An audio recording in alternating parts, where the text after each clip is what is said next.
Welcome back to Court TV. Let's switch gears now to Los Angeles for that high-profile case involving celebrity singer David Burke. Now, his hearing ended just a short time ago, and 1 year ago today, 14-year-old Celeste Rivas, that's the victim here, she was seen for the last time, and investigators say she went to the singer's house. And a newly released report from the medical examiner says Rivas died from, quote, multiple penetrating injuries after suffering 2 puncture wounds to her torso.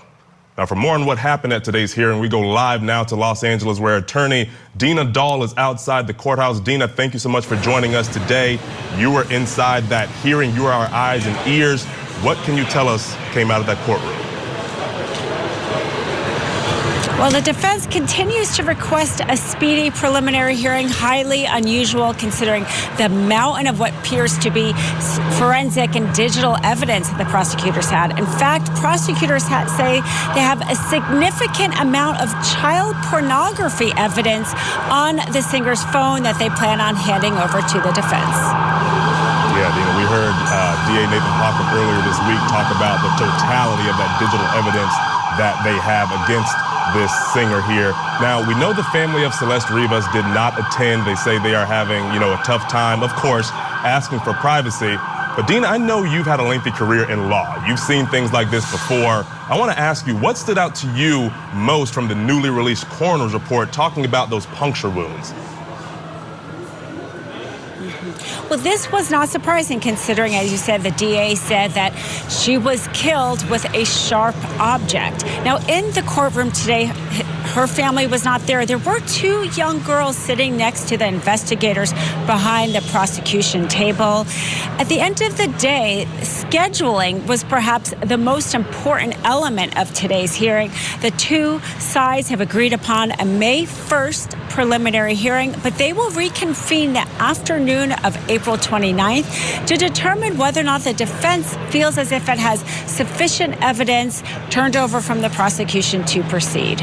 Absolutely. It gives the sentiment that today was a little more procedural versus going to the substance of this case. And we know it's a heavy case. We have the special circumstances, lying in wait, committing a crime for financial gain, murdering a witness to an investigation. It's just going to be a huge one once this, if it does eventually go to trial. Dina, you talked about the 2 girls sitting there. Could you give us a little more courtroom color? Who actually was there? Did we see David? Did he have any particular demeanor or reaction to anything? What can you tell us in those regards? Well, the courtroom was packed. There was a line going into it, and you had to be able to get there in time to get a seat. Actually, a representative from the media organization at the end of the hearing asked the judge yet again to open the hearings to cameras, and she denied it yet again. So these will not have cameras throughout the proceedings.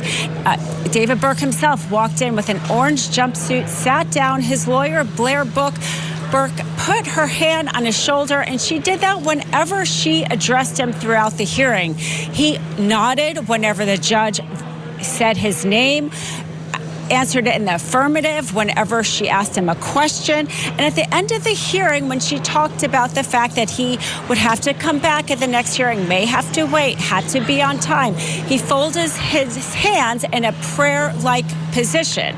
Otherwise, we did not hear from him. Yeah, this one's going to be interesting. And my thought, as we watch this develop, usually the celebrity isn't the one who wants to get his hands dirty. And the fact they have that heavy charge of first-degree murder against him, I just find that very interesting. Dina, did the prosecution, you talked about the child pornography they found on his digital devices. Did they go into anything further regarding maybe timeline of events, or was that kind of the only thing they touched on as far as substance, evidentiary things regarding this case here? We got a better idea of the volume of evidence they have collected over these many months. And the fact that they actually convened 3 separate investigative grand juries, one in November, one in December, one in February. The defense is asking for that to be unsealed, and it sounds like that will happen in due course. And then the prosecution saying that the search warrants collected 40 to 50 terabytes of evidence that the robbery and homicide had already tried to transfer that over to defense over these last 4 to 5 weeks, and only about 30% have been transferred. They did say as of tomorrow, the prosecution will hand over to defense more concrete arrest reports, some of the search warrant reports, also chemical evidence, DNA evidence, giving us a glimpse to the fact that they perhaps do have DNA and chemical evidence they plan on introducing at trial. The judge made a point of saying to the defense that the defense does not have a statutory right to receive all of this evidence before preliminary hearing, only before the actual trial. And the defense instead, though, does have a right under case law to receive evidence that's favorable and that could help determine whether or not probable cause exists. This is why there is the April 29th hearing, so the defense can decide whether or not they believe they have enough evidence to defend their client in a speedy preliminary hearing based on the evidence they have gotten so far from the prosecution. Dina Dahl, our eyes and ears inside that courtroom, thank you so much. We would not have this information without you. I'm sure we'll be doing this again sometime soon.